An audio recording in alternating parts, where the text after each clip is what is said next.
Happy New Year, everyone, and welcome to the Wednesday, January 18th electronic meeting of the Ann Arbor Transportation Commission.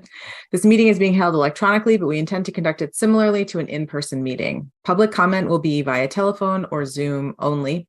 To speak during any of the public comment opportunities, please call 206-337-9723 and enter meeting ID 934-6385-2907 or join via the Zoom link. This information is also available on the published agenda in the public notices section of the city website and on the broadcast of this meeting on CTN channel 19. I will now ask Chris to call roll.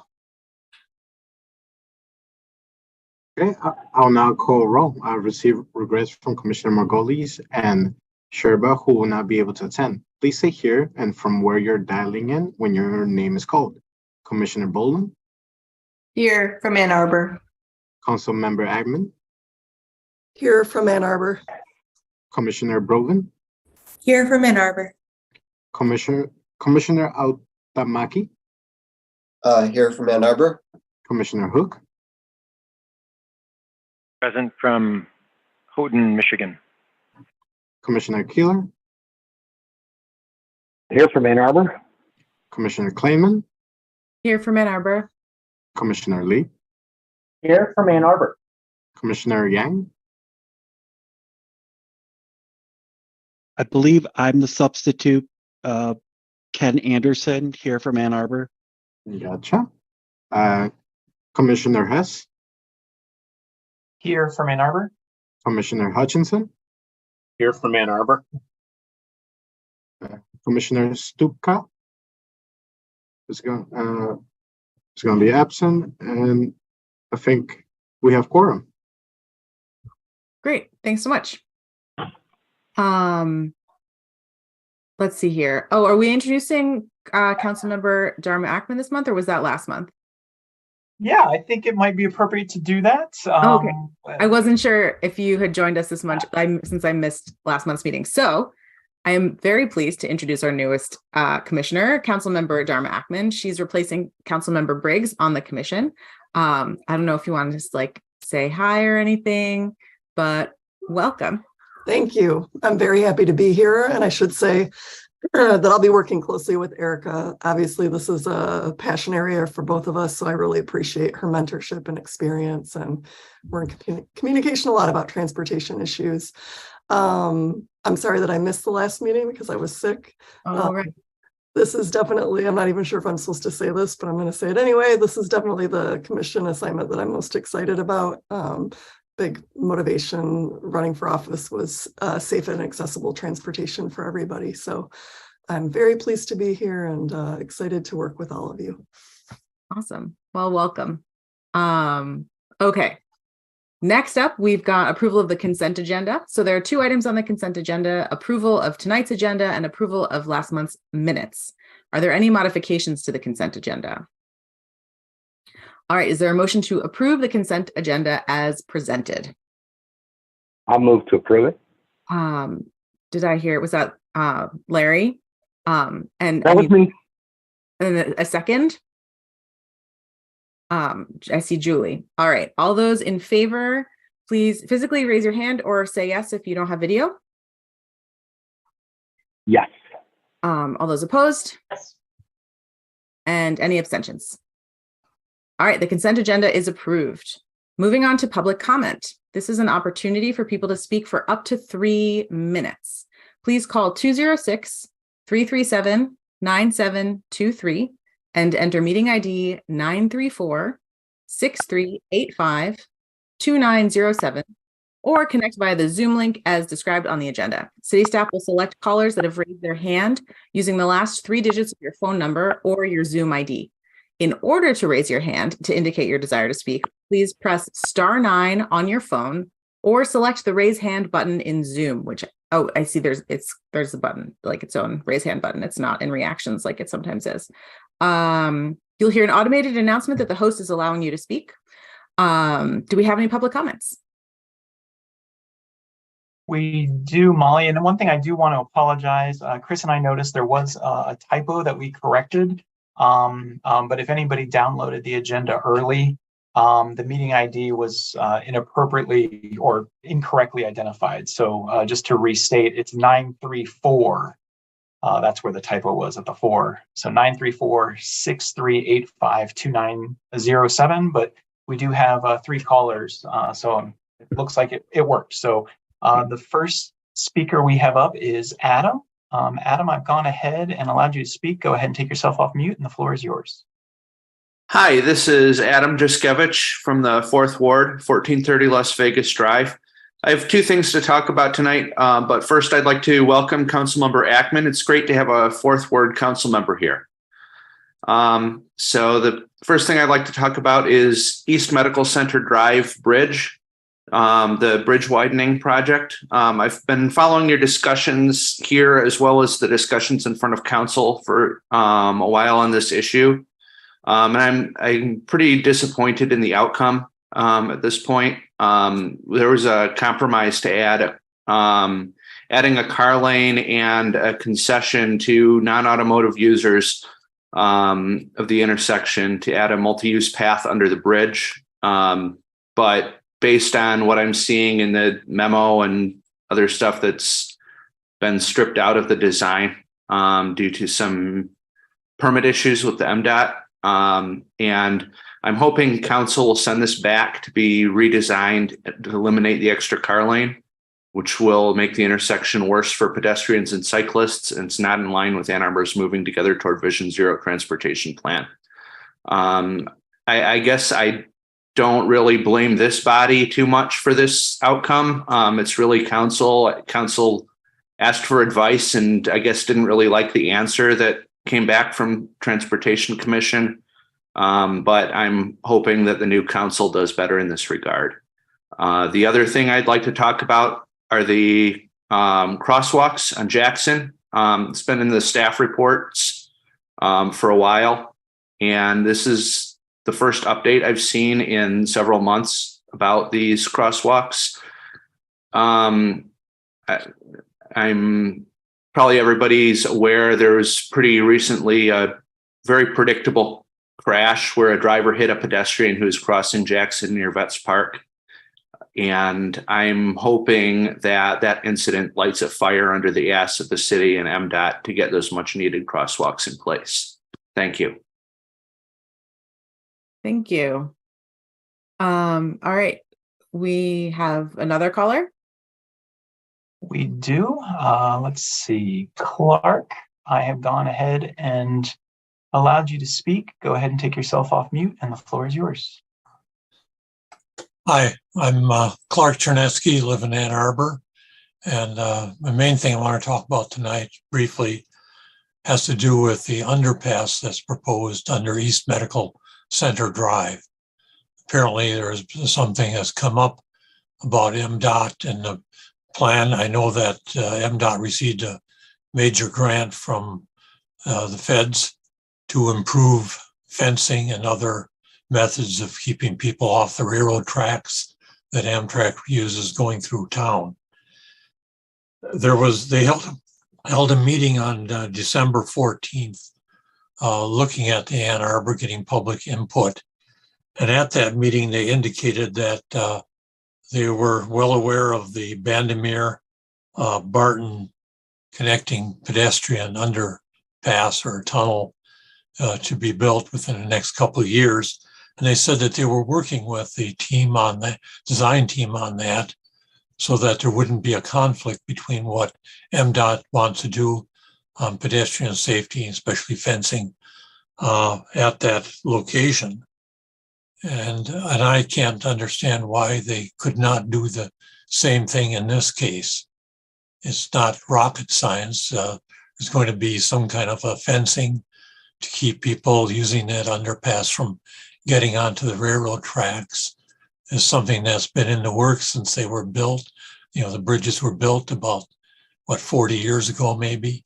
So something should be able to be worked out on that. One other item my son pointed out to me, and that is Green Road between Plymouth Road and Nixon Road, makes a big curve. And in the middle of that is a school zone area because of crosswalks that children take going to school.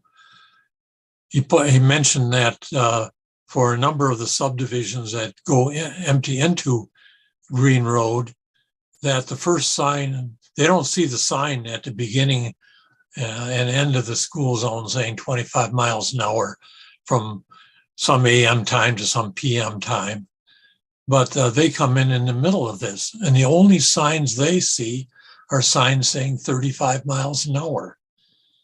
He pointed this out to somebody at the city, and they said, well, we're following state laws on this, but it's something that's rather confusing to people. And if you go 25, people tailgate because they don't realize they're supposed to go 25 at that hour. So something has to be looked at there and straightened out. And that's all I have to say, except for Happy New Year, everybody. Thank you. Thanks so much, Clark. Happy New Year. And we have another caller, I think. I don't see any hands up. We'll give it just a moment to see if anybody would like to raise their hand.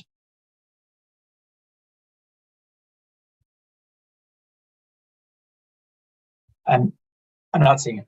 Okay, great. So moving on to business, it is time to select a new chair and vice chair. So I will turn it over to Raymond to walk us through. Yeah, thanks, Molly. So pursuant to the bylaws, a new chair and vice chair must be seated by March 1st. And the election for these positions must occur at least 1 month prior to when the current officer's term ends. So since our next meeting isn't until mid-February, in order to meet that sort of timeline, we have to hold elections for chair and vice chair tonight. The one thing to note here is that our illustrious leader, Molly Kleinman, is termed out pursuant to the bylaws. Person can only hold one of the positions for 3 consecutive years. And so Molly has been at the helm of the ship now for 3 years, so she terms out. So we will be holding an election for both chair and vice chair. I'll just reread what was in your homework guide related to the positions and kind of what those responsibilities are. I'm sure you all can surmise what that is, but just to reemphasize. The chair shall preside at all meetings and shall decide points of order and procedure subject to the provisions of these bylaws. The chair shall have the privilege of discussing and voting on all matters before the commission, and the vice chair shall assume the duties of the chair in the chair's absence. And so I think we're at the point now where we'd be taking nominations for either the chair or the vice chair position, which then I would look to someone to form into a motion. Then we go from there. Great. Thanks, Raymond. I would like to nominate Brett Hadamaki for chair of the commission. Brett currently serves as vice chair. We don't have to do we second nominations, or do we just nominate?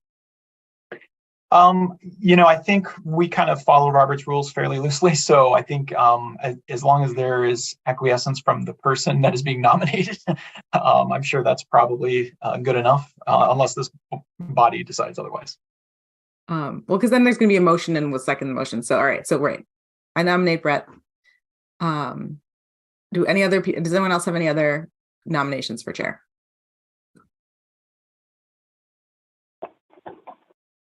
All right. Can I get a motion, right? Can we just vote? Do we have to talk about it? Brett, do you have anything you want to say?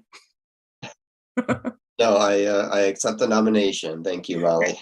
All right.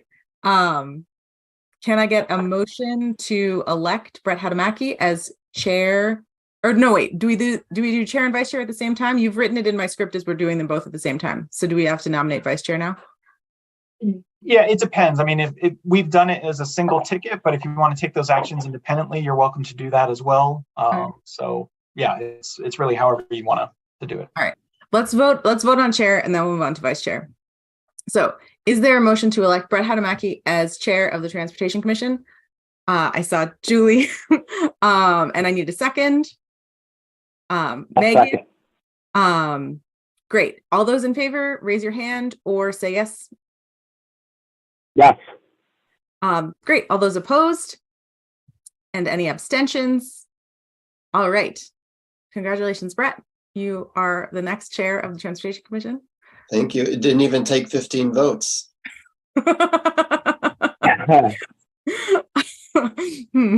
Okay.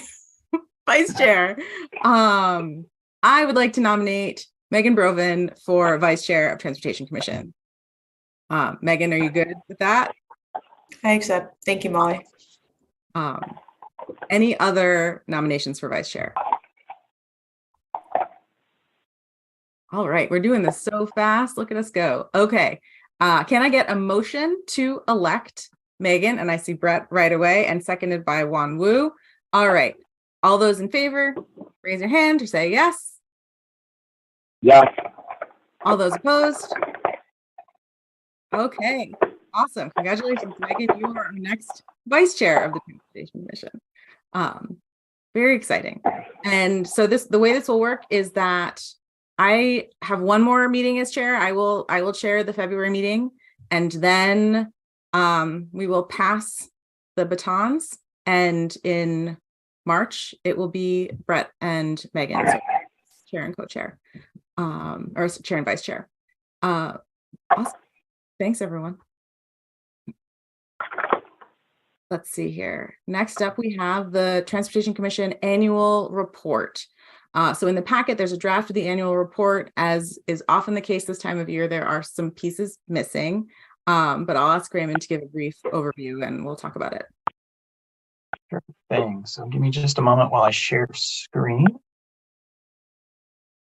I'm grabbing the right one. And is that all showing for everybody? The report? Yeah, thumbs up. All right.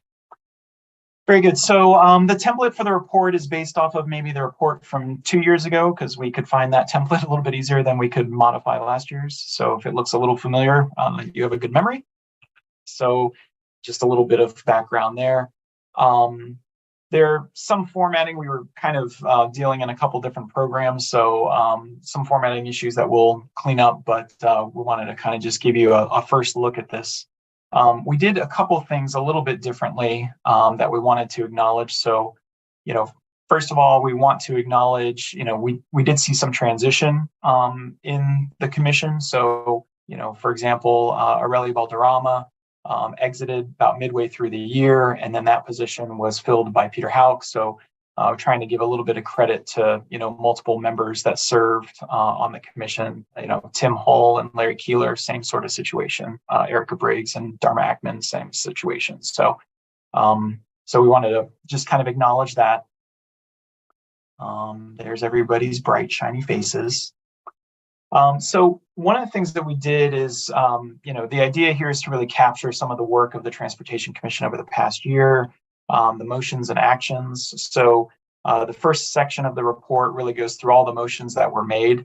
And one of the things that we put in there at your all's request was the outcome of those actions. That was kind of, a suggestion at the last meeting was, sometimes it's great to know what we did, but also knowing what the outcome of it is. So we talked about, what was, approved by this commission, what went to city council, and what those outcomes are. So, we've gone through and added that. We'll probably go back and just double check those as well, just to make sure that they're still consistent with, what we had identified initially. Let's see. Raymond, just a quick question. When it says forwarded to city council, does that mean that city council didn't approve it, or what does that mean? Right. So there were a couple issues that I had, and with one of the suggestions I'm going to make at the end of this presentation is to maybe give us one last crack at polishing this up for next month for final approval. So, for example, one of the things that I'd have to double check on is, let me see if I can find the one. The enforcement transparency is a good one. That one was a joint resolution between, ICPOC, the Human Rights Council, and City and Transportation Commission. All three of those bodies passed that. I don't know if it ever was approved by City Council. Molly, I know you were following that a little closer than I was. So in situations like that, Julie, yes, you're right. The intent here was to say that, the action was forwarded on to city council and then it may or may not have been taken up.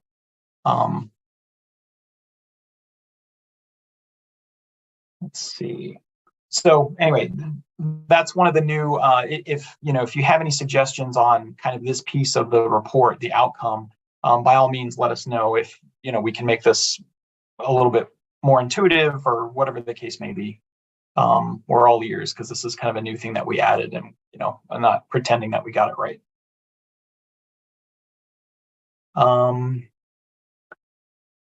Then the latter part of the presentation really goes through each of your agendas and kind of spells out all the different items that were discussed at each of those meetings.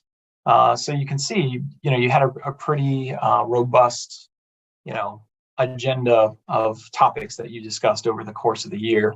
And then Chris went in and added all the file IDs as well. So then that way you can go into the online Legistar portal. If you ever wanted to look up something quickly, you can kind of use this as a little table of contents to quickly look up, last time there was an update on the Lower Town study or whatever the case may be. I'd be remiss if I didn't give a big shout out to Chris Cespedes on this. He really did the lion's share of the work, kind of compiled all this, went through all of your meetings and grabbed all this information and compiled it here. So big thanks to Chris on his work on this. And then, the first attachment just talks about the Transportation Commission ordinance and your enabling legislation, just as a reminder, since it's kind of the backbone of the work that we do. And then I think the closing is Megan's remark, if I remember correctly. So there is Megan's comments there at the end, and then that's kind of the draft that we have in front of you tonight. So, again, I'm sure you can appreciate it and go through it word by word. I'm happy to go into more detail if you'd like, but really what we're looking for is any initial impressions, any suggested changes or edits or ways we can make it better. So that way, when we bring it back to you next month for final action, we can have it in the form that you want to see it. Thanks, Raymond. And thanks, Chris. This looks really great. I love the table of contents. That's the number of times I've gone back trying to remember, like, what month did we talk about this thing? Like, it's going to be super useful to have that laid out. I am of two minds about asking to go one step further. The file IDs are amazing, but to actually put links in there. But I also know that systems like Legistar change and that the links might end up being broken in 6 months. And so I don't know if you'll have like strong opinions one way or another about actually linking to documents, but something to consider, I'll say. Any other comments or thoughts?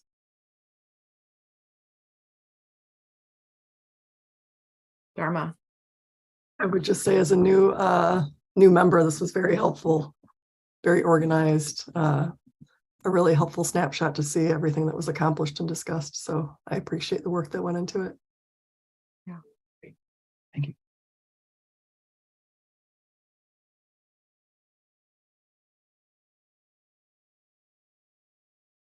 All right, and so Molly, what we were suggesting, even though this is identified as an action item on the agenda, staff is respectfully requesting maybe a postponement on that action so that we can come back and finalize it based on some of the feedback you gave us tonight. And then that way we can get it kind of in tip-top shape for next month, and then you'll be able to see the final draft then. Sounds good. Yeah, and I know I still have to write my message from the chair. That's always like, I feel like that's always the last piece. So, but yeah, I will get that to you as well. Okay, so then is there a motion to postpone action on the annual report until the February meeting? I see Megan, and can I get a second from Wan Wu? Awesome. Okay, all those in favor, raise your hand or say yes. All those opposed? Any abstentions? Okay, motion passes. So we will return to a final version of this next month and vote on it officially then. Next up, we have our policy agenda input. So included in the packet is a draft policy agenda for fiscal year 2024 for City Council's consideration. The draft was developed by carrying forward last year's suggestions and adding new recommendations based on feedback received from commissioners at the last meeting. The intent is that the Transportation Commission and other city advisory committees identify state and local issues and then gives these to City Council Policy Agenda Committee to help them prioritize initiatives and their own policy priorities, including lobbying for the next fiscal year. So we're gonna take a look at it? Okay. Yeah, thanks, Molly, for that introduction. So, again, if you haven't had a chance to peek at this, included in the packet was sort of a track changes version. The additions are underlined, the deletions are struck through. And as Molly stated, we've historically carried forward previous years' recommendations to, if they haven't been implemented, carry them forward and then just kind of add to it. So it's a bit of a kind of running list. So, Molly, if you'd like, I can just kind of highlight the changes that have been made instead of going through each point. So that sounds great. This first one is actually a suggestion that came from Pete and even Clark, I think, kind of touched on it a little bit earlier today, recognizing that railroads and rail lines represent a bit of a barrier to active transportation, non-motorized crossings. So Pete, we kind of channeled that suggestion that you made, I think, at the last meeting into this document instead of maybe a standalone presentation, since because it felt like and this was, Molly and Brett and I discussed that. It seemed like a good way to kind of channel that into this document. Then there was a recommendation, I think, from Forrest to expand this bullet about the RTA kind of tax structure and kind of expand it to other governmental units.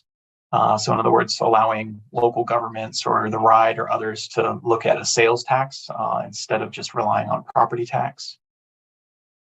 Then the bullet to remove parking minimums was, I deleted that. I kind of took some executive privilege there, but as I think Wanwu can attest, Planning Commission did implement this late last year, or I think shortly after summer. So that's a big accomplishment. Big kudos to Planning Commission and City Council for that one. That's not an easy lift. This is a thing that many communities struggle with. So even though it's struck through, it's definitely an accomplishment worth noting. Maybe we can add that to the annual. It's probably already in the annual report, but it might be worth highlighting. Then since I'm evoking his name, Wanwu, I think, had made a suggestion last month about using accessibility, such as access to jobs, food, and schools, as an evaluation criteria for analysis of transportation investments. And again, if we kind of got the sentiment on any of these wrong, please correct us. We were just kind of going off of some of those discussions that we had last month and trying to craft language that captured your sentiments. So the next one, and it was, I think, a similar sort of suggestion, or I think it was maybe also one to use bike lanes and sidewalk connectivity as an important metric by which to prioritize transportation investments. Or that one may have actually even come from Pete. I can't remember. Yeah, I think that was Pete. I don't think that was. Yeah. All right, another one. Can I comment on those two yet, or should I wait till the end? Oh, let's wait till the end, and then we'll discuss. The next one we actually didn't discuss in any particular detail last month, but it was action that this commission took several months ago, or 2 months or so ago, which was increase the amount of Act 51 set aside to the alt fund from 5% to 20% to better align with climate and safety goals. You've already taken action on that, so we just thought it would make sense to represent that here. Let's see. There was a past suggestion to advocate for local level policy and land use investments that encourage opportunities for transit supported development. I changed that to continue to advocate because I'm of the impression, and again, you may feel differently, that the TC1 initiative on stadium and state, it has kind of opened the door to this. So it sounds like we're transit supported land use and things like that is already started. So I think maybe continuing the work seems like a good way to transition that language. And then I proposed a removal of the bullet point under it, which says support policy and inclusive zoning that enables transit supported development where contextually appropriate. I was just trying to decipher the difference between the two, and they felt like they were both talking about transit supported development. If they are very different and I missed the mark on that, by all means, please suggest to put that one back in. Then let's see, under take enforcement action and maintain clear bike lanes. There's been some discussion among this body, I think even last month, about allowing citizens to report infractions through a sort of bounty program. So I interpreted that to include that here as well. And then the last two big changes were, there was a suggestion last month to incorporate traffic calming into all street resurfacing projects. So that's a new addition. Oh, and this was the other WANWUs, which was define how transportation infrastructure is to be used and distinguish the difference between streets, roads, and stroads. And since stroads is a fairly wonky term, I did put a little link to a Strong Towns explanation of what stroads are if you're not familiar with it. And I'm sure everyone on this commission is, but maybe other folks who follow us might not know. So that probably will come out of the final, that's just a comment for reference, but when it gets finalized, I suspect that comment will drop. So those are the changes that were made. And again, there's no pride of authorship here. If I got any of that wrong, by all means, please set me straight. And there's also an opportunity here tonight to add new concepts to this list as well. And is the case similar to the annual report? If you feel comfortable voting on, if we get it right tonight, by all means, you can take action on it. It is identified as an action item on tonight's agenda. But if you still need some more time to mull it over, I don't think there's any harm in allowing, a little bit more thought and bringing it back next month as well. So with that, Molly, I turn it back to you. Great, thanks, Raymond. And I'm gonna ask you to leave the screen share up, and therefore, if people have questions or comments, to actually use the raise hand button so that you pop up and I can see who wants to speak. Wanwu. Thank you. Yeah, I think pretty much everything looked accurate. I know we talked about accessibility. Another thing that I actually wanted to mention to think about, I was at City Hall yesterday for the Planning Commission meeting, and there is a map that shows a 5-minute access to public parks. I know we just are going through the pros plan and getting that passed. I know City Council, I think, just passed that, or the first reading, I think.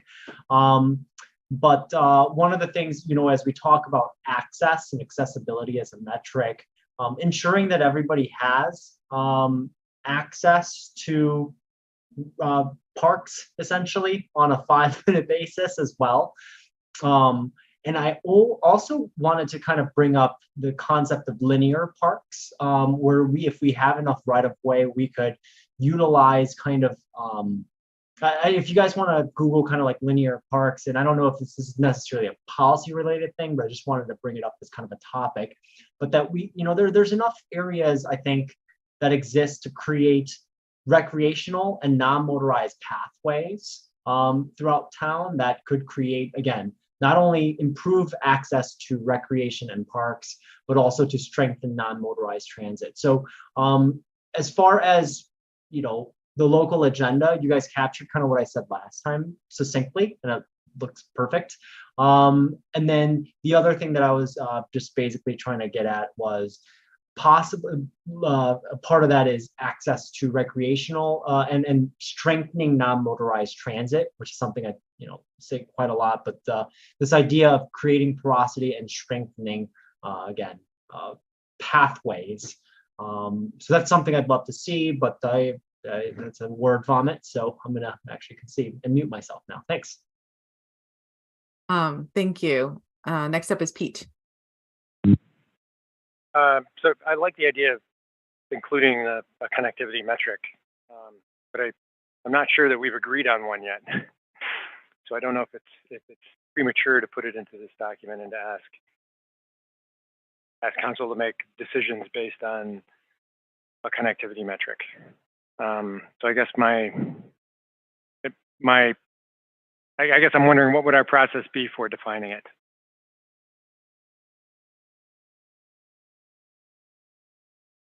I don't remember what. I don't remember whose bullet this was. I think I brought up this concept, and I think the idea that we should be making decisions about how we prioritize projects based on what will improve connectivity more. But if we don't have a way to measure that and a way to analyze two different potential projects yet to say which one is better for connectivity, then it may not be effective to ask for that yet. So if we send this to council and say, this is how we'd like you to make decisions, can we also be developing that metric? Or is there a metric out there in, in planning or in, in engineering, in the industry that we can adopt and say, this is how we will measure whether connectivity is improved a lot or a little by a project.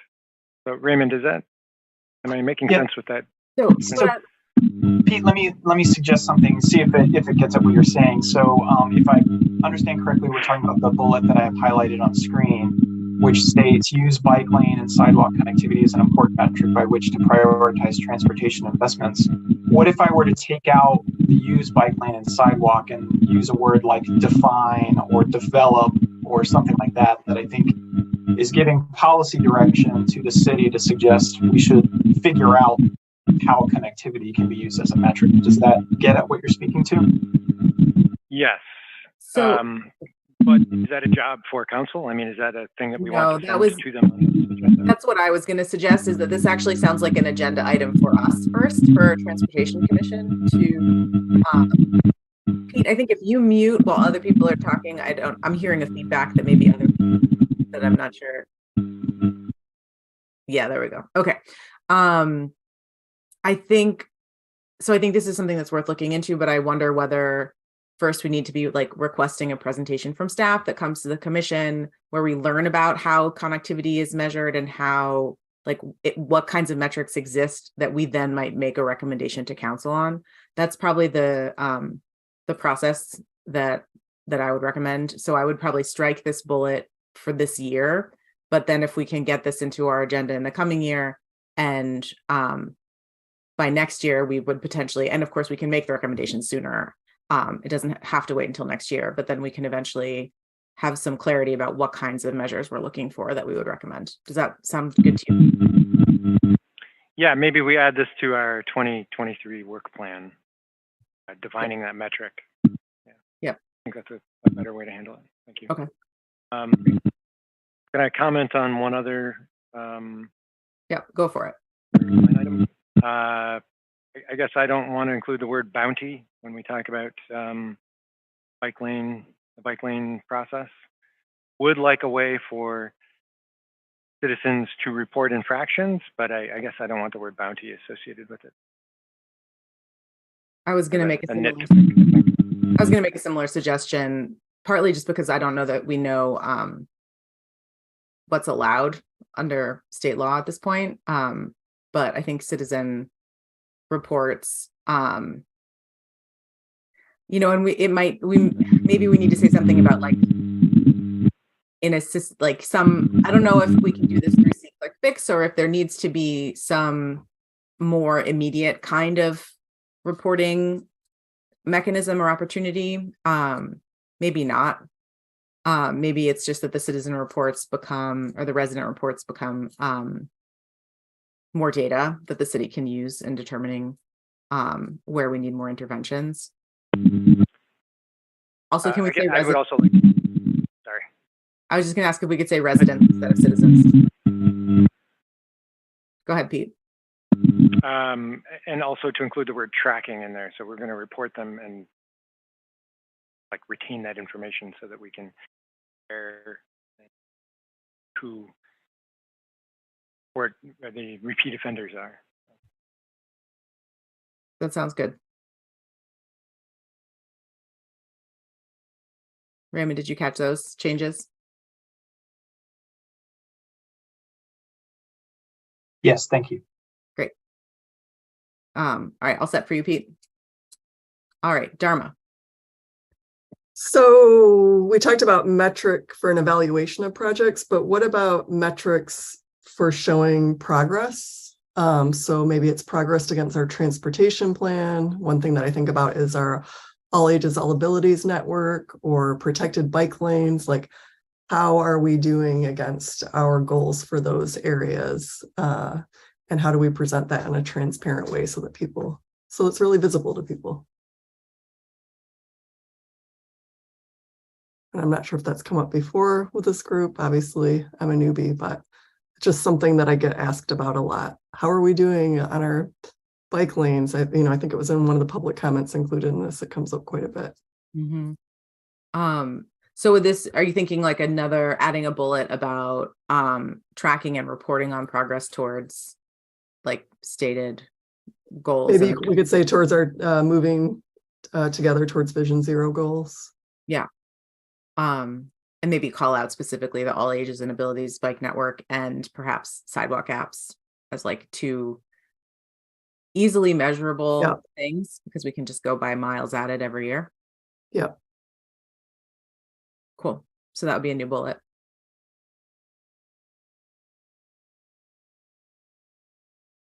Other questions or comments or additions? I have one change to suggest that one we all want your feedback on, which is in the new bullet about using accessibility as an evaluation criteria. I think we're using that term accessibility. I want us to be careful to use the word accessibility when we're talking about access for people with disabilities. I think it can get muddy. And it seems like this bullet is not about access for people with disabilities. It's about something more like maybe proximity or travel time, travel distance. And I wonder if we can use like a slightly more specific or precise word here instead of accessibility. Yeah, I think I totally understand where you're coming from, and I think I need to think about that a little further. The intent is we have production zones, right, where trips are generated, so where people live, and then we'll have attraction zones where they are trying to get to, right? So what are the choices that people have? And if somebody wants to get to somewhere, do they have an option? And so measuring that is like, how can we connect people with the production zones and the attraction zones and creating that access? But I also hear you on this. You don't want kind of a dual meaning issue or ambiguity. So I hear you. I don't know the best way to address it right now, but I'll have to probably think on it and get back to you. So we could probably table that for a bit. But I think that's definitely a legitimate comment. I mean, I wonder if we could literally just say use access to jobs, food, school, et cetera, as an evaluation criteria. Just like take out the word accessibility and go straight to, because I think it's clear enough when we say access to jobs. Yeah, sure. If that's amenable to you. Okay. Yes. Yeah. I'm cool with that. Great. So it sounds like we've got a few more adjustments to this, to the policy recommendations this year. Is this, Raymond, is this something where we would vote on it as amended, or would we wait until next month? It's up to you. What I would probably recommend is, since there are a fair number of tweaks, it would be a fairly complicated and maybe hard to follow motion if we try to capture all that. So if you all aren't opposed to it, allow me to kind of go back, rework it based on the feedback you've given tonight. And then that way we'll bring you a clean version so it's clear what it is you're voting on. Great. I took some good notes, and Chris takes good notes. We'll compare those. We can always rewatch the tape. And again, it also affords you all the opportunity. If something else pops into your mind in the next couple of weeks, you can send that to us and we can get it on there as well. Awesome. That sounds great. Do we need to vote to postpone, or can we just hold it until next month? Your discretion. I mean, yeah, it's identified as an action item, but we always, like, if there's the possibility of action, we put it on as an action item. So if you want to make it official and postpone it till next month, that's fine. But if there's consensus to do that as well, you know. All right. I think we can just hold until next month. But this is looking really good. Thank you all for your work on this. Moving on to information and discussion, we've got the Vision Zero Implementation Committee update with Stacy Meekins and Suzanne Flowers.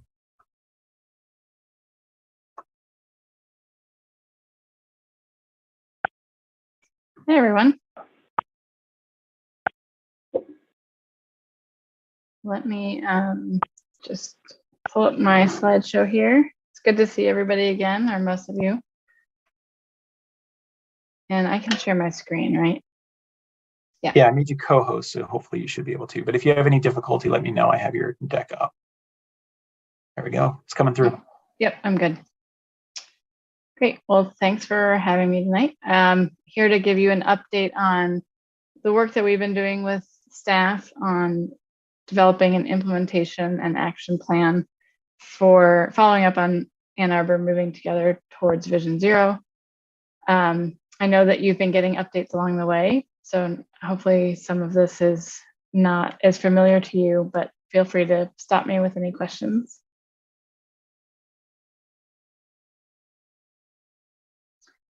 So I'm going to run through each of these items fairly briefly. So we're not going to, it looks like a long agenda, but it's not going to take all that long. We have a number of different components that we've been working on, so I just wanted to touch on all of them. So first we have the annual snapshot, which is what we have started calling the annual report, because we just found that it was too much to wrap your arms around trying to like do a comprehensive report on the plan, and really not sustainable on an annual basis. So we are developing what is called an annual snapshot that will be a web-based document that is more interactive. So if you're familiar with the speed management program website, it's a similar format to that. It's called a story map. And this is kind of what it'll look like on screen. You'll just scroll through these different sections. So here, this line here are the different sections that will be reported on. So there's a background on what the plan is, what the snapshot is, an update on 5-year crash trends. So this will be your static update every year of what has happened in the previous 5 years. There's often a little bit of a lag, so it's not necessarily, it doesn't take us through 2022 in this case, but 2021 is fairly recent in terms of crash data. And then the bulk of it is a report on the 2022 achievements. And we've broken that down this year into 3 sections. There are a number of systemic changes that we've been working with staff to develop. And then there are safety enhancements, that the kind of physical things you see on the ground. And then there are also policies that are in support of Vision Zero and safety. So in the systemic changes, we walk people through what the speed management program is. In that case, it's really a link to that website, since it's its own program, own website. The quick build program, which is kind of a new project delivery process for the city of Ann Arbor. And then safe systems process changes, which I'll be going through here later, so I don't want to get into it too much detail here. Then this middle section, the safety enhancements, that will be an update, a reporting on like I said before, the physical changes that have gone in. So that might be new and upgraded bike routes, new and upgraded pedestrian crossings, sidewalk gap infills, left turn traffic calming. This is not like necessarily an exhaustive list of what will be in the snapshot each year, but this captures what we're seeing this year. And then in the policy section for this past year, there was the resolution to restrict turns on red. the TC1 district zoning, transit millage, the community climate action millage that we think are all supportive of Vision Zero and safety, transportation safety. The community engagement section, I don't have a slide on it here because I have a few images later on, but that's also including a description of the Vision Zero implementation committee itself and a number of meetings that have been going on in support of the Vision Zero action plan or other related initiatives. So I also want to touch on in detail in the safe systems update. Is everybody familiar? Is anybody not familiar with what safe systems is? I don't see any hands, so most of you sounds like are familiar. Well, just a brief background. It's an approach to transportation planning and design that anticipates human error, recognizes that humans are not perfect, and that we need to design and operate our streets to anticipate that and maintain a safe environment and not rely on people to just drive perfectly and operate perfectly in the right of way. So what does that mean for the city of Ann Arbor functionally? It means that we need to design streets that are more forgiving, that encourage slower speeds. We need to also focus on areas of highest need. So that's, back to the same things we talked about in the Moving Together plan of, identifying data-driven, identifying where the highest needs are in a data-driven approach. And then make sure that the safety improvements are routine and they're integrated in our processes. And so they're not like one-off special projects, but they are happening all the time. So what this translates to, we had a couple meetings with staff about existing processes and how projects get done today, and identified the areas where there was the most opportunity for some safe systems updates. And so we ended up with a few topics that we're developing technical memorandum around that the city can take and use to implement some changes to existing processes. So the first memo is about maintenance of traffic. And what that means is maintaining the traffic operations during construction that happens in the right of way that might impact the regular traffic operations. So developing some strategies, some precedents, and some examples from peer cities on how to accommodate, in particular, vulnerable users in those situations, and not just kind of accepting that there's this temporary situation and maybe we can't walk through an area. Instead, helping to think through, make that not acceptable, and make sure that we are designing an appropriate detour and appropriate accommodations for the most vulnerable users. So the second technical memorandum is about integrating those safety improvements in all projects. And so what we've been working with the city on is developing a checklist that they can use for capital preventive maintenance projects and street resurfacing projects to make sure that every time a street gets touched, it's an opportunity to improve safety and integrate tools and capital investments that weren't originally part of that scope and haven't been, historically. So like if you're just resurfacing a road, lots of jurisdictions are you just resurface the road. But the way that we're working with staff to think about it is, if you're resurfacing the road, you're in that right of way, that's an opportunity to maybe add bump outs or pedestrian refuge island or other improvements that have a safety impact. So all of this is still in development. We're working through the details with staff on what that looks like. but that's the idea behind it.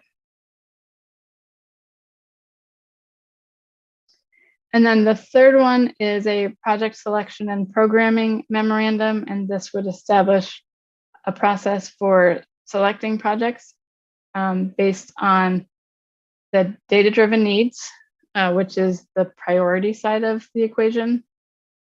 So all of that is taking the work that we did in the previous plan on crash identification or crash analysis to identify the focus corridors and intersections, but also factoring in where the bike routes are recommended to be upgraded or added, where the community wanted to see new crosswalks or upgraded crosswalks, and bringing that all together to develop one priority score, and then comparing that also to an opportunity score so that the city can most efficiently use the resources that they have. So the opportunity score factors in, are we fulfilling multiple strategies from the plan in one project?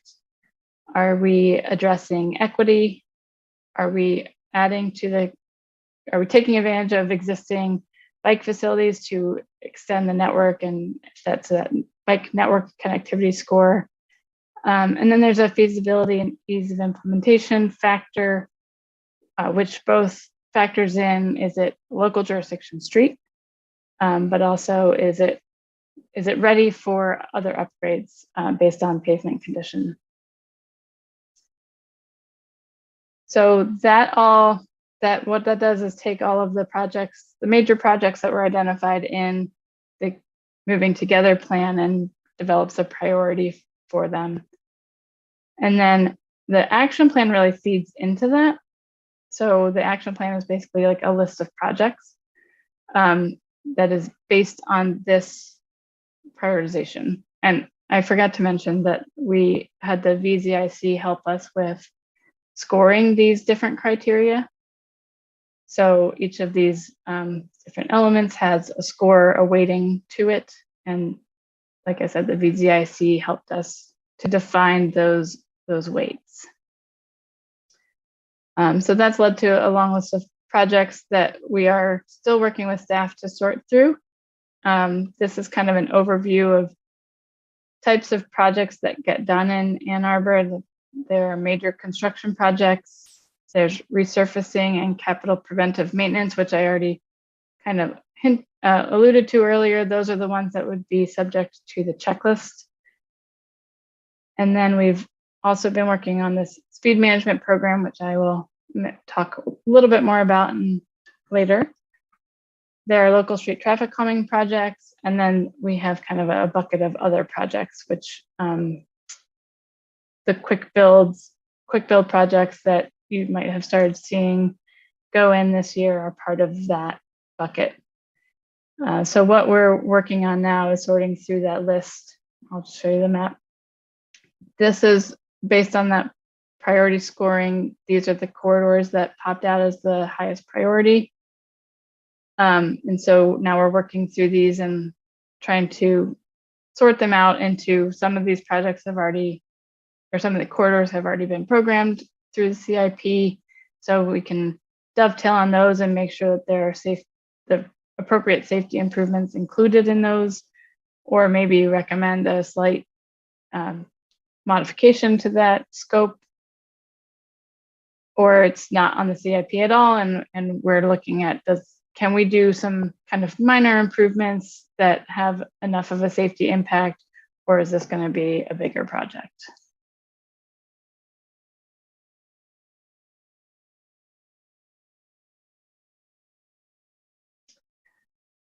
So the speed management program is another kind of program in and of itself that we've been working with the city and the VZIC to develop and hone, and that this one is out in the world. I assume that you all have seen the website that goes along with this, but this is just a one-page overview of the program.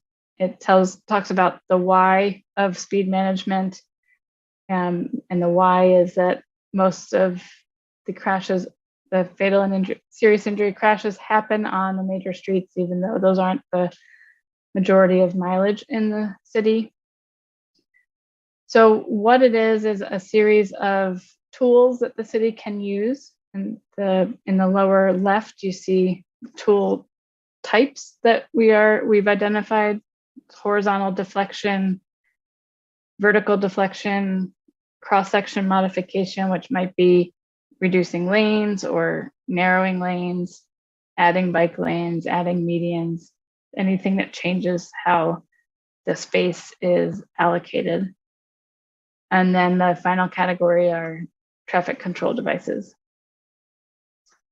So we have prioritized the streets. This is a very similar prioritization to the one you saw previously. So they are not, they are aligned with each other, but this is encompassing all of the major streets. So this has more corridors kind of at the foundation.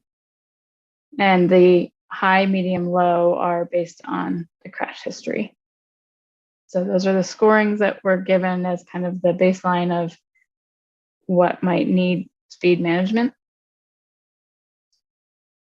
And the overall process, this is again still draft, but the mapping, colorization reflects this needs score. And we've developed a draft petition so that residents can input their support for a particular corridor. And then on an annual basis, corridors would be selected to have projects identified and installed using the tools that are in that toolbox that are all part of that website. And then the scale of those projects might vary. So the public engagement would need to vary accordingly. And the design and implementation also would depend on the scale of that project. And then finally coming back after implementation for an evaluation.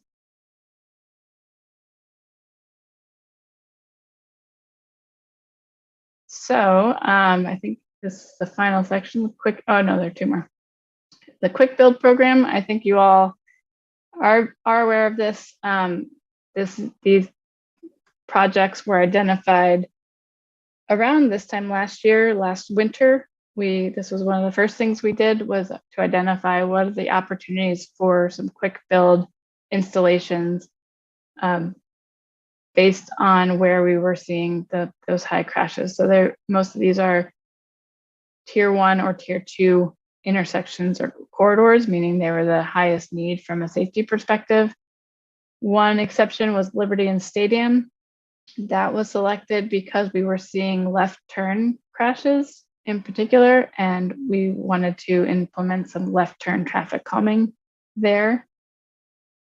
So I'm not going to go through them all. I think you guys are familiar with them, but this was how we got to the solutions that were developed. We identified what were the primary safety concerns at each location. So what are the objectives that we're trying to reach with the new designs, and what strategies are we implementing? So this is an example along Ann where we developed designs for painted bump outs and high visibility through markings for the bike routes. So I know some of these have gone in this year, and the remainder are slated to go in the spring. And there's will be some more information going out alongside each of these projects, so that public who are kind of happening upon them and wondering, what is this project? They will be able to click on or take a capture of this QR code, and it will take them to more information about the project.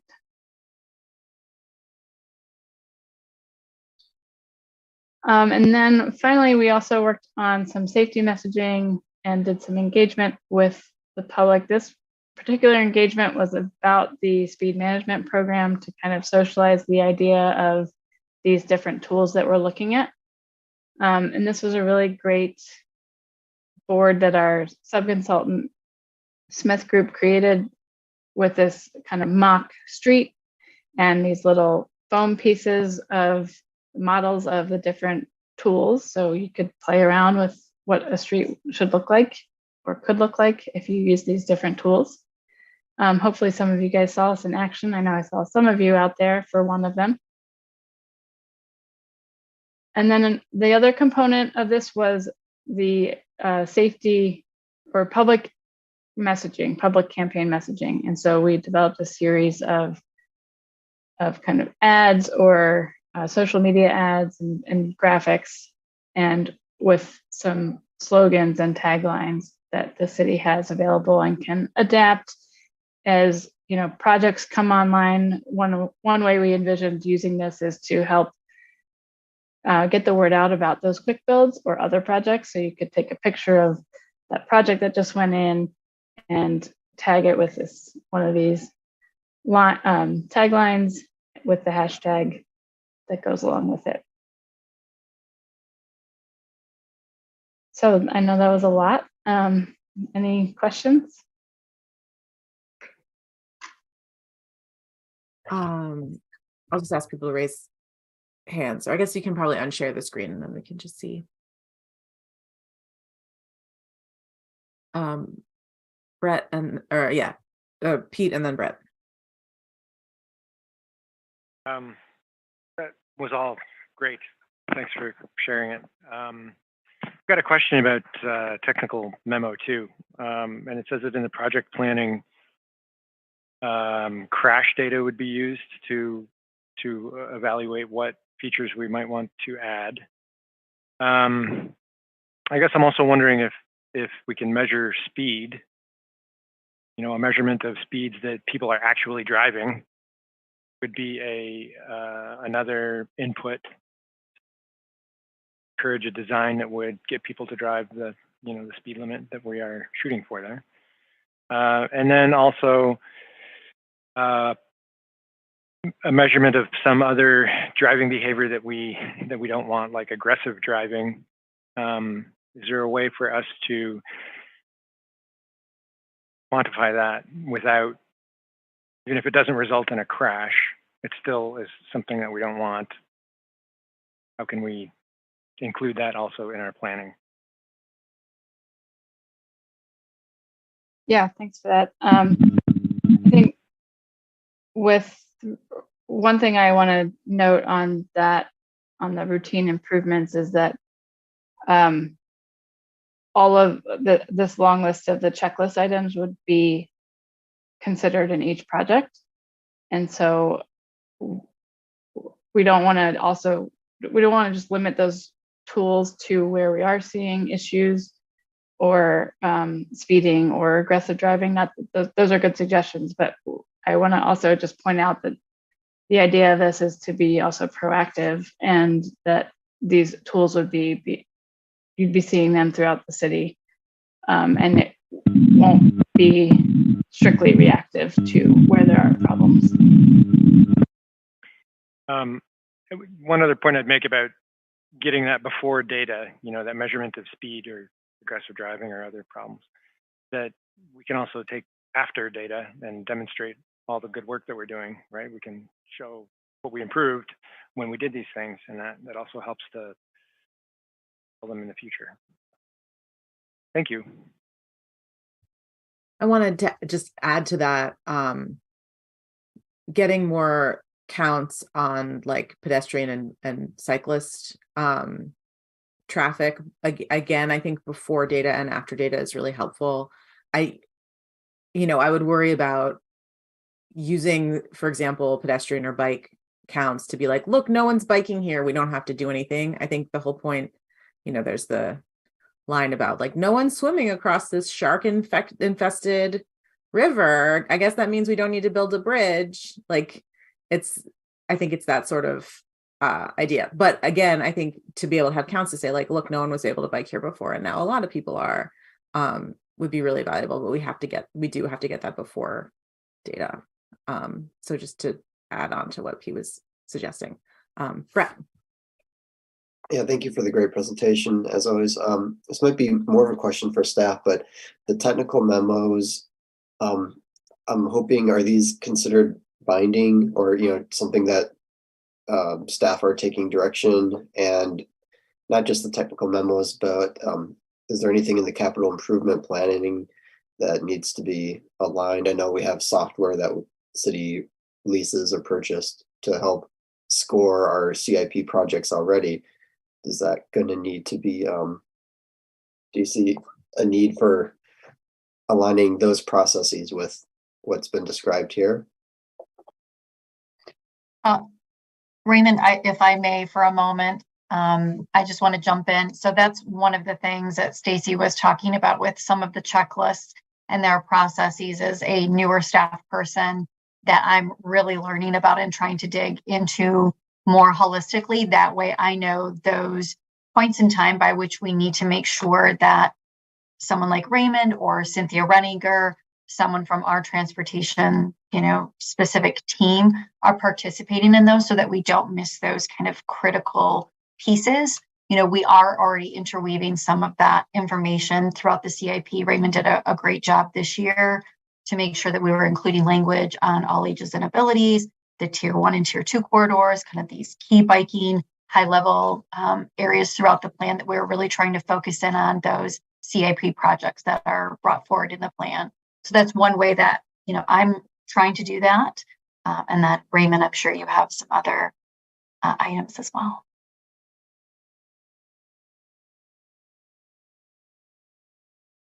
Thanks. Other questions, comments?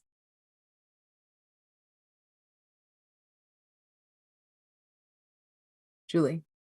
I just want to agree with the request for additional metrics beyond crash data. I think that's really important.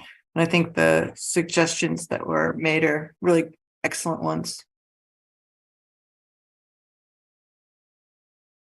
Thanks. Dharma. Speaking to like a potential metric of behavior that we want to avoid that I see all the time is failure to yield, failure to stop.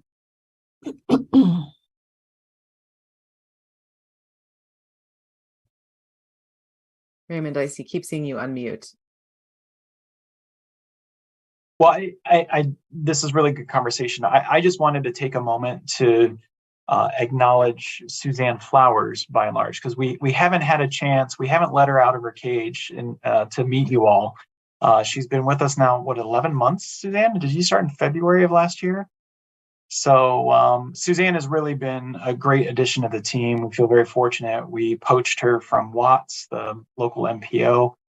She ran a lot of the safety program and the non-motorized stuff for Watts, and so she's a really good addition to the team. And I hope you can agree, based on kind of this really good dynamic between Suzanne and Stacy, we're really trying to be thoughtful about how we move forward with, safety and non-motorized, making sure we're doing the projects that are going to be effective, that can help us achieve the outcomes that have been identified in policy documents.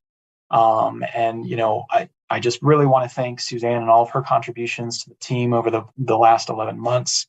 And all the work that the Sam Schwartz team has done for us as well. We really feel like we're kind of on the cutting edge of a lot of this stuff. I mean, we're looking around at other communities. I think you've heard us say before that the good work that's been done really got us in a competitive spot for Safe Streets for All federal grant application. We think we're a little bit ahead of the crowd in that space, and that's because of the good work of Stacy and Suzanne and other members of the team. So I just wanted to take a moment to sing the praises and again, make sure you, know Suzanne, because you're going to see a lot more out of her. She's doing a lot of engagement. She's doing a lot of important stuff for us. And so this was our opportunity to introduce you to her. So. Thank you, Raymond. I appreciate that. Very, very nice boasting of me. And it's very nice to put names and faces. I do recognize many of you around my screen this evening, but it's great to formally, have me introduced to you, and thank you for such the warm welcome.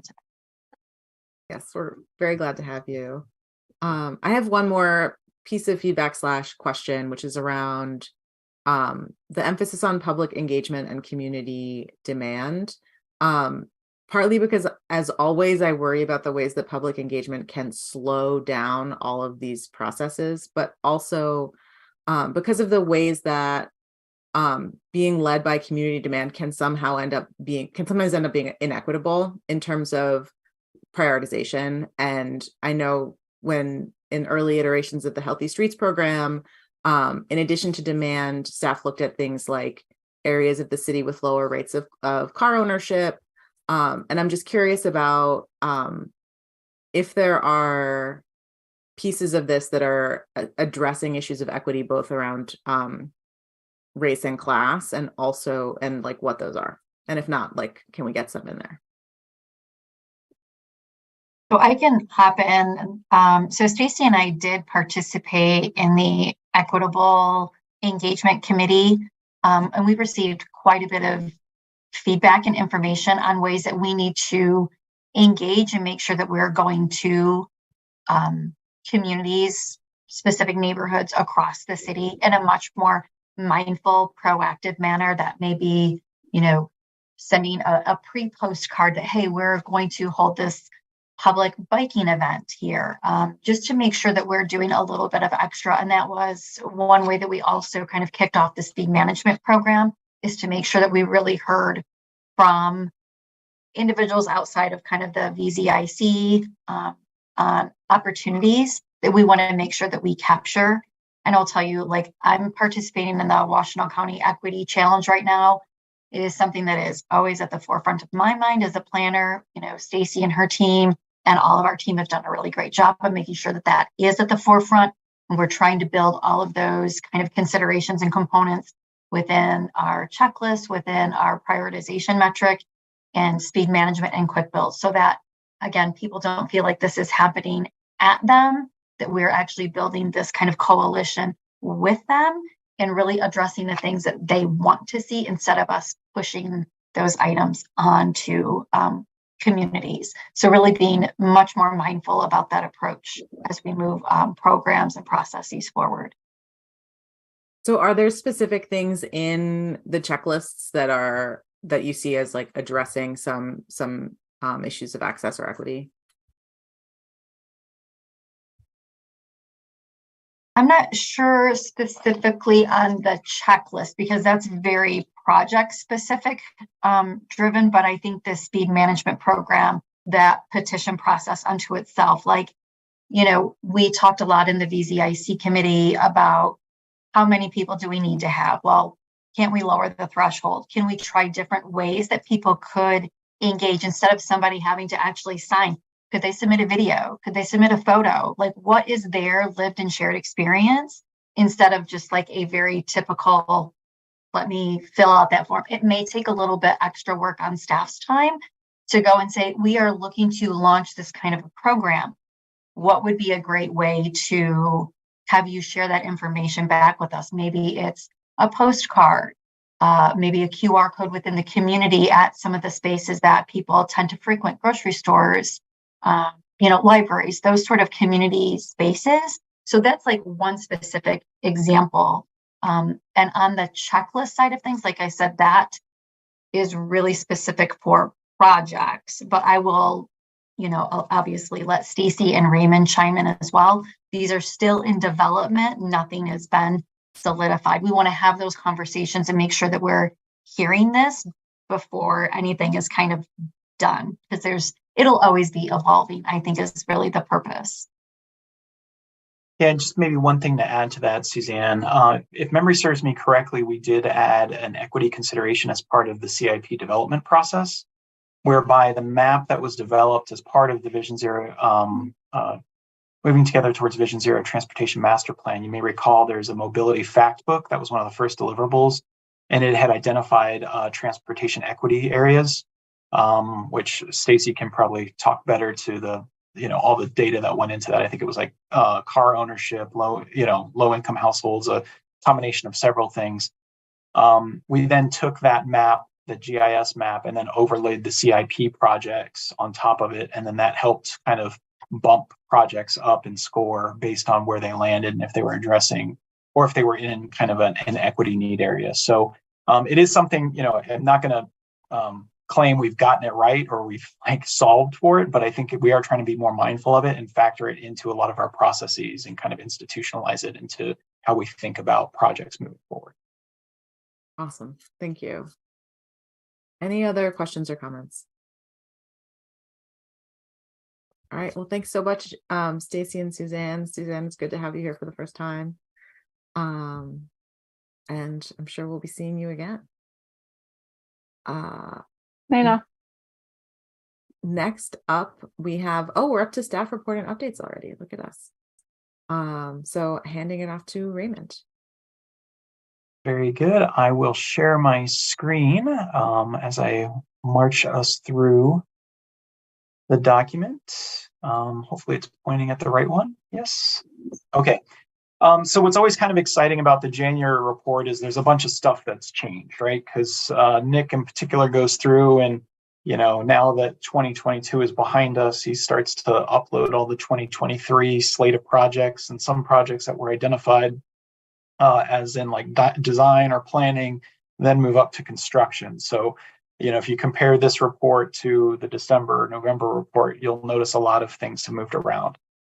So there's going to be a lot of highlight. And the good news is we have a little extra time to go through this in a little bit more detail, but it'll help set the stage for the rest of the year. So as always, we start off with the annual street resurfacing project. So some of the focal areas are going to be bounded by Washtenaw, Geddes, and Huron Parkway, but there is other work as part of the road bond. So, you may recall in past presentations, kind of in a sort of efficiencies mindset, we try to focus on sort of areas of the city, not quadrants per se, but the city's divided into these different areas, and it, for mobilization and other reasons, it makes sense to kind of tackle as many roads in an area. And so, like I said, the area of focus this year is between Washtenaw, Geddes, and Huron Parkway.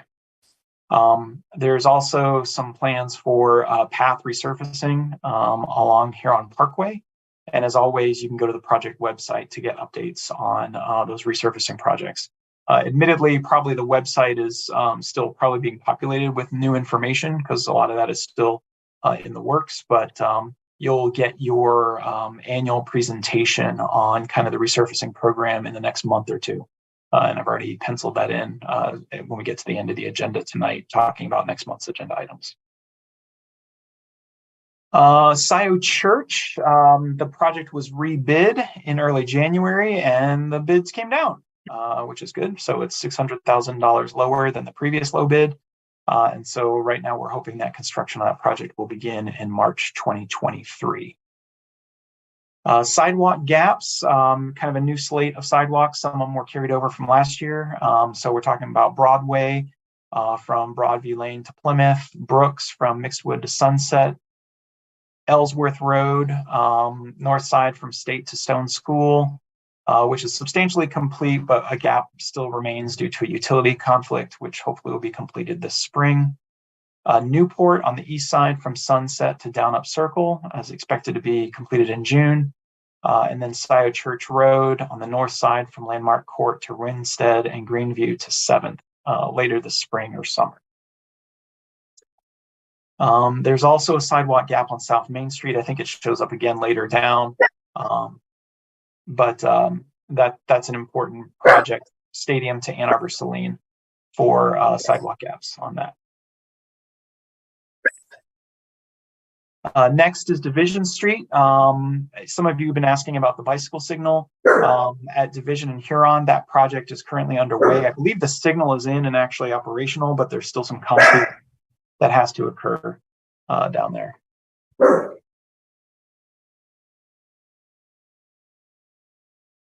Next is State Street from William to Huron is substantially complete. And so we're moving on to phase 2, which is from Liberty to Huron. And that's expected to begin in spring of 2023 and fingers crossed concluded by Labor Day.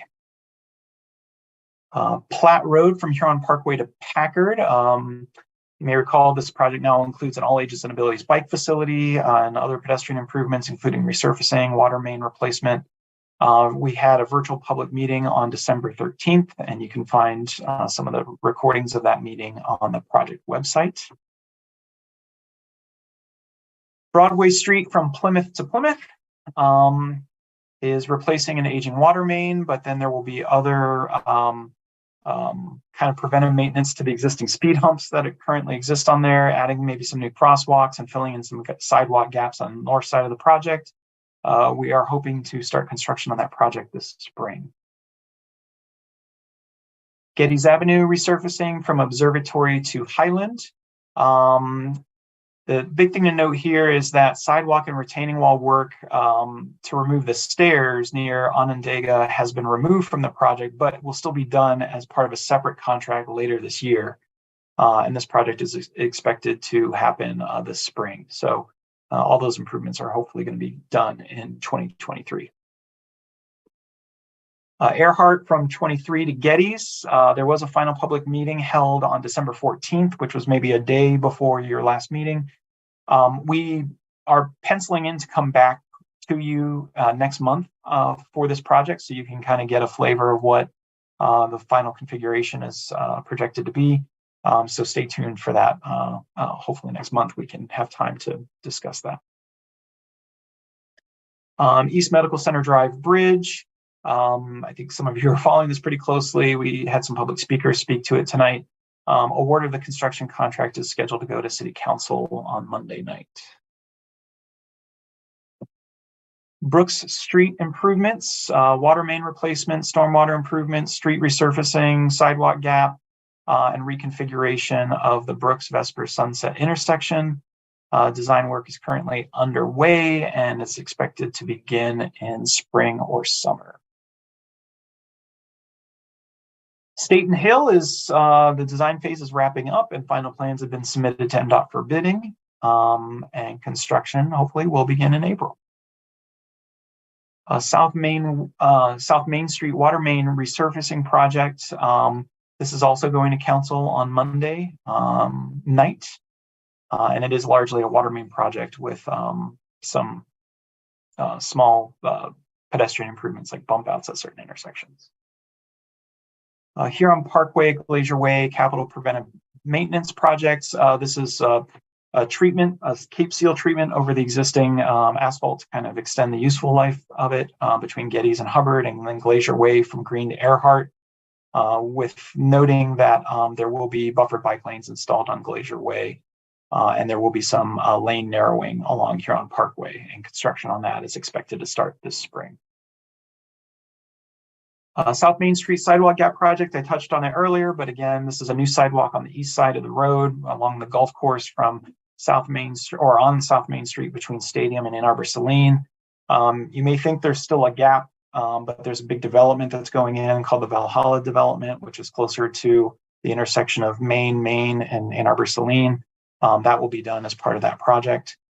Design is currently underway and construction is anticipated next year. The state trunk line jurisdiction transfer analysis, I think we've reported to you in the past that this was approved by council. Pretty much the big thing to note here is that the study kicked off today. So Sam Schwartz is also doing that study for us. We did a site visit last week, and then the official kickoff was today. And then MDOT coordination, we had failed to kind of keep you up to date on some of the work we've been doing on Jackson Avenue crosswalks. I know and appreciate the criticism that, it's taking too long. And I hear you when it comes to that, but we are continuing to engage MDOT on this. We had met with them late last quarter, walked the corridor, talked about our plans for where crosswalks should go. And MDOT kind of punted it back to us to come up with a design and vet that design back with them. So that's where we're at in the process. We're going to be designing that and then getting back to MDOT on it for hopefully final approval on that. And then traffic calming, I think we've reported to you in the past, there are 4 current active petitions underway. There's Granger from State to Packard, Granger from Forest to Olivia, Fulmer from Miller to Foss, and Baldwin from Packard to Stadium. The first section of Granger from State to Packard is the furthest along. They have their second meeting coming up in early February. And then the other, Granger, Fulmer, and Baldwin, are kind of teeing up their meetings as well. And then as soon as those kick off, we will then launch into looking at Manchester from Buckingham to Needham, and Grandview from Jackson to Dexter. So we're trying to get caught up on some of the backlog of petitions. Typically, our target is 3 per year. You can see that, we've teed up 6 for this year already. So that's hopefully what we'll be able to get through. You just got your update on the transportation plan implementation, so don't need to highlight that. Under education and encouragement, if you are not participating in Conquer the Cold, I do encourage you to do so. So, this is a fun way to try to get people to think about using different forms of transportation, even in winter months. And so there's a fun sort of gamification process to do that. I've been logging my trips religiously, and I hope all of you have been as well. And then Forrest, or actually I think it was Ken, provided this update. I always feel bad stealing their thunder, but the ride is making service adjustments to fixed route bus service beginning this Sunday. It will improve on-time performance and service reliability. And what this pretty much means is there might be some adjustments to route time points. So, just check for updated schedules, make sure you're standing at the bus stop at the right time to make sure that, you don't miss your bus or you're not standing there too early.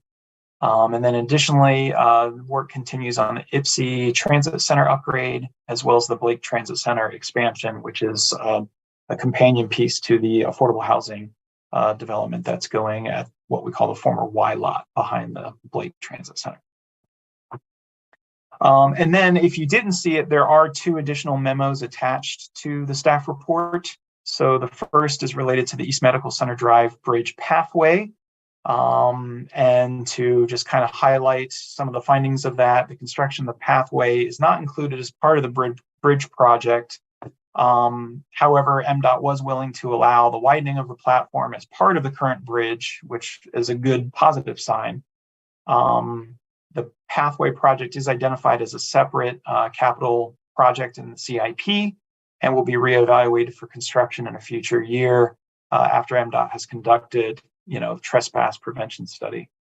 Pretty much what that means is there's always this concern about the interaction of trains and pedestrians. So making sure that threat can be mitigated to the extent possible.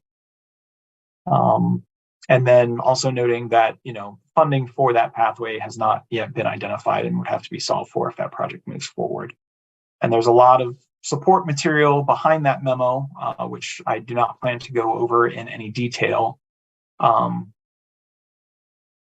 I'm going to quickly scroll through it. Probably Nick would be better suited to answer any questions specific to that. But the other memo that is included in the backup is the crash trend analysis memo. So you may recall, I think it was back in November, we presented to you the new crash dashboard. And we have 2 things. We have a crash map that shows all of the crashes and where they happen geographically. And you can click on, a specific crash or a specific area to see kind of the density of those crashes and what happened. But then there's a new dashboard or storyboard that we created as well that helps kind of explain what some of those trends that we're seeing and kind of does some pre-analysis that you can click toggle back and forth on. And while those were both well received in November, I think there was still some interest from this commission on getting a high-level interpretation memo. And so this interpretation memo is attached now in the packet. We weren't going to set aside a specific presentation on it because you've already seen the presentation on all the data. This is just kind of a supplementary piece, but obviously I'm happy to bring Cynthia back if you want to dive in a little bit more detail. But I've gone through and highlighted a couple quick takeaways. So again, since we have a few moments, I'll highlight those here now. Overall crash trends, we did see 52% fewer overall crashes in 2022.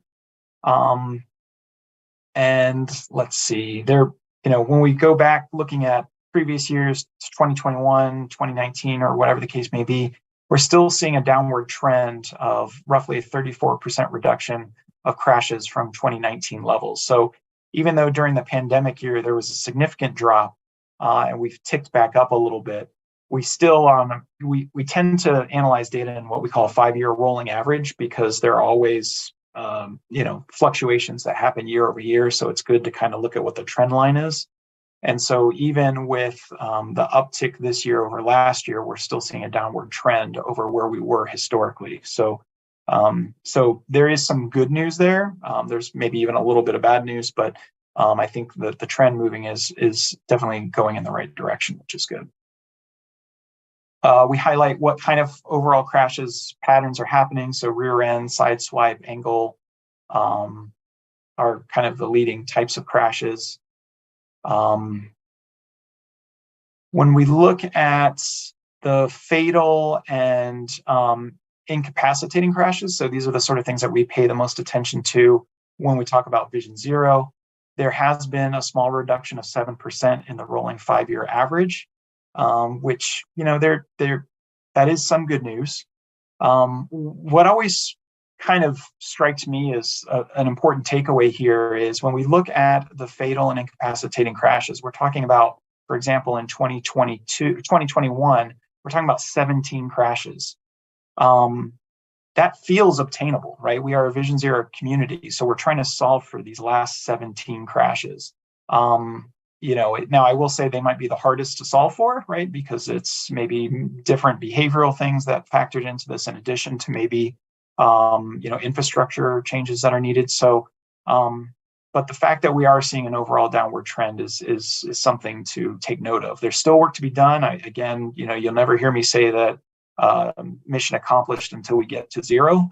But where many other communities are seeing upticks, and nationally you're seeing upticks in fatal and incapacitating crashes, we actually bucked that trend and saw a downward tick. So here's that comparison, right? So for example, if you look at the statewide crash trend, they did not see a downtick at all in their fatal and incapacitating crashes. They actually saw an uptick in both the pandemic year and last year. So it is noteworthy that we are kind of defying the odds a little bit in terms of what other communities and places across the country are seeing. Then we do a deeper dive related to vulnerable road users, specifically pedestrian crashes, and then there's another section related to bicycle crashes. So when we talk about pedestrian crashes, we're looking at a rolling average that is hovering around 7 crashes per year for pedestrians. But of course, that's worrisome because pedestrians are vulnerable road users, as are cyclists. So, you know, they're much more susceptible to severe crashes when they are involved in crashes. And then when we talk about cyclists, cyclists are actually seeing a downward trend and in a more consistent manner than we've seen in overall crashes. So again, you'll see that trend line had peaked in 2016. And then, you know, 2020 was kind of our lowest year, but it ticked up again in 2021, but still you're seeing an overall downward trend in terms of the total number of crashes experienced by cyclists. So there's something positive to know there as well. And I think those were the major points. Oh no, here's one more. You've heard this before, and I think many of you hold this dear to your heart, but you know, speed continues to be a significant factor in determining the severity of crash. So really trying to keep an eye on that.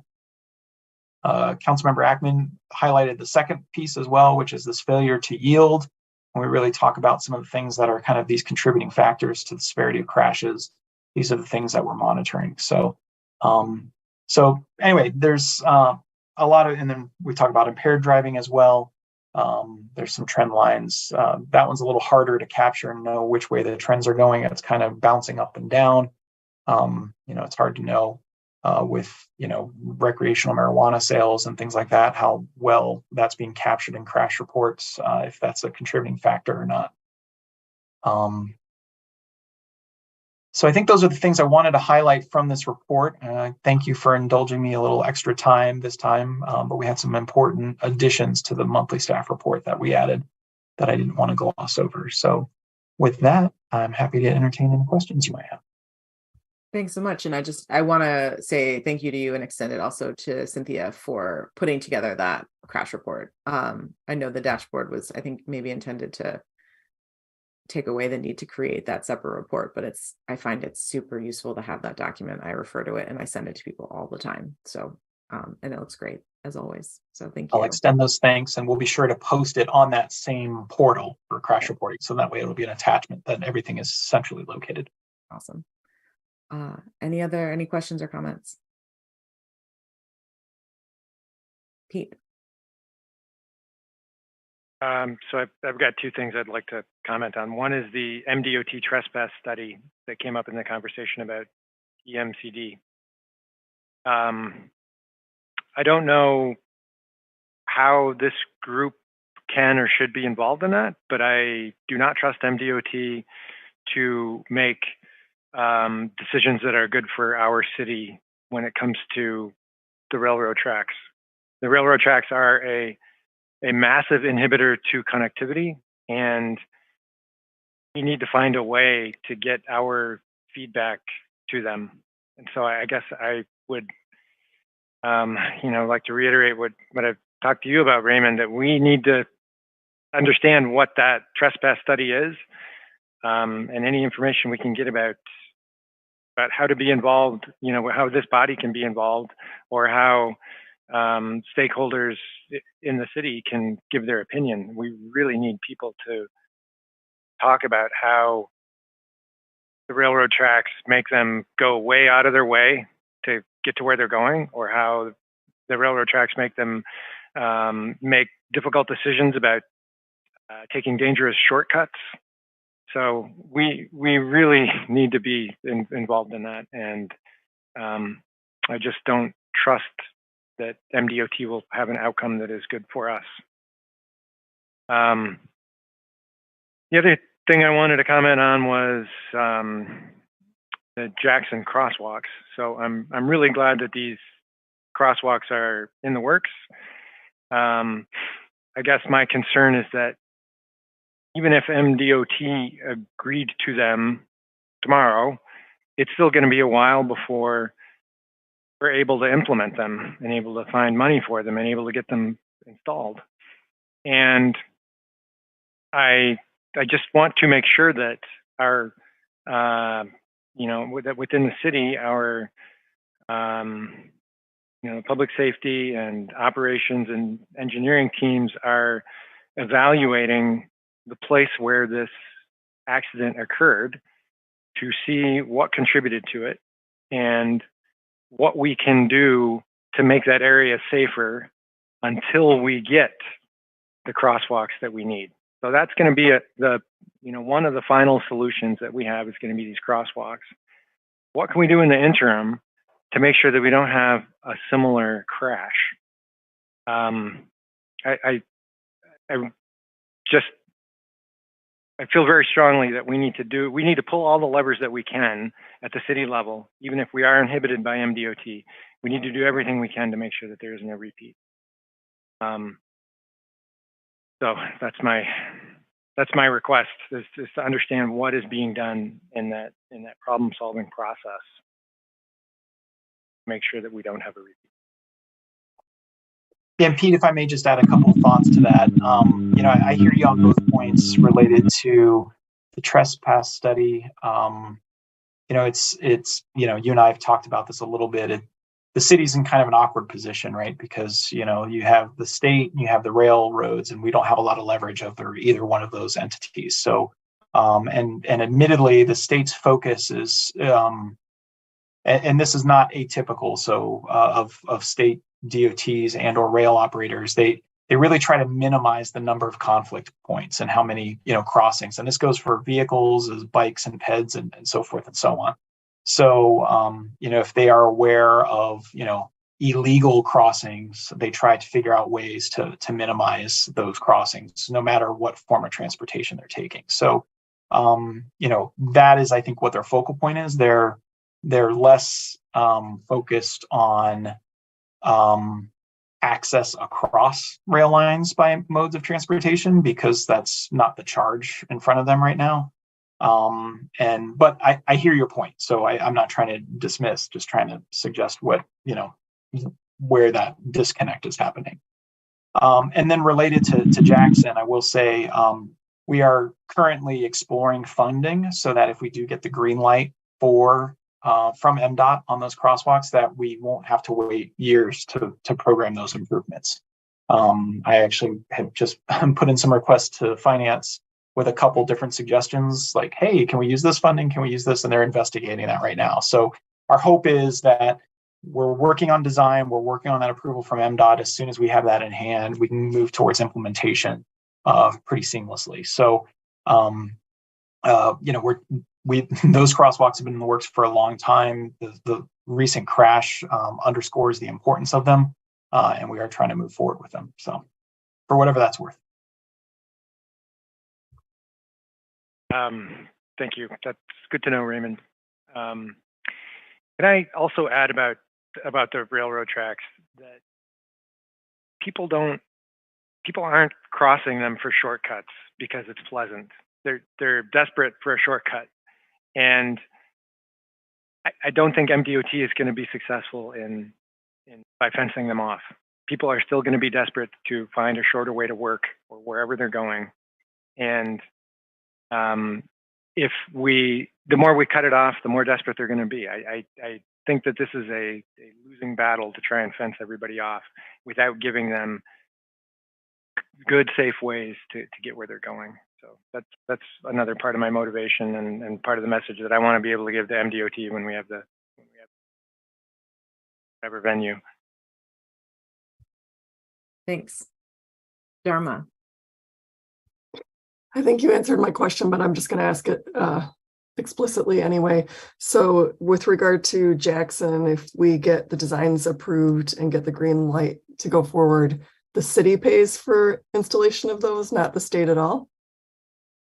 That's the arrangement as it is right now. So, and quite frankly, we think it's important enough. You know, it's always bizarre whenever we try to make an improvement on a state facility. Sometimes the city's on the hook for it. Sometimes the state is. It really, like, so for example, the crosswalk at the improvement at Ingalls and Huron, or between Ingalls and Thayer, the state made those improvements, but, you know, we had been really asking them for a very long time to do that. There was a mismatch between what they were suggesting versus what we were suggesting, and that's why they ultimately took the bull by the horns on that. But with Jackson, we think it's in the interest of time to just have the city move it forward. And, you know, with, you know, climate millage, ARPA, some of the other funding source that's available to it, this is a high enough priority. It's a tier 1 corridor. You know, there's some major destinations and attractors that we think it really warrants trying to get those in place sooner rather than later. Thank you. I'm not seeing any other questions or comments, so I am going to move us along to liaison reports. This is a chance for commissioners who serve as liaison to another body or organization to provide brief reports and updates. Wanwu. Just wanted to let you guys know about yesterday. We were recommending for approval, or we reviewed the fire station number 4 on the corner of Platt and Huron. I think it's Huron Parkway. The reason that I'm actually mentioning this, and I don't think there's secured funding yet to rebuild this thing, but one of the issues that came up is they want to make sure that the fire turning lane is safe, essentially, at that intersection.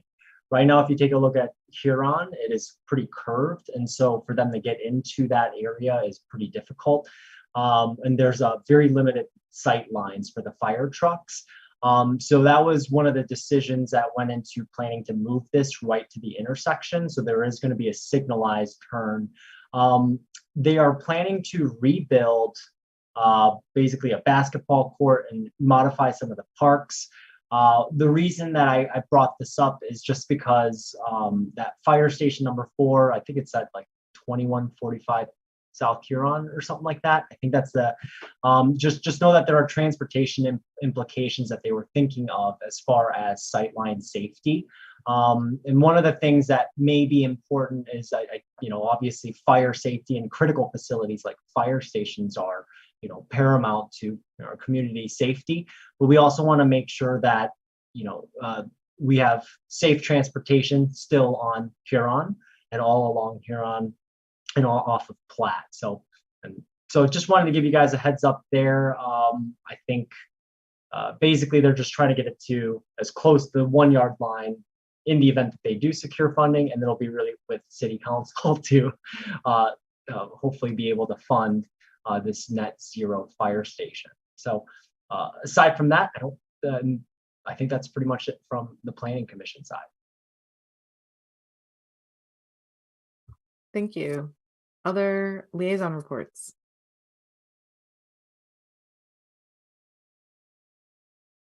All right, next up, commission member communication. So this is a chance for all commission members to provide reports, updates, comments.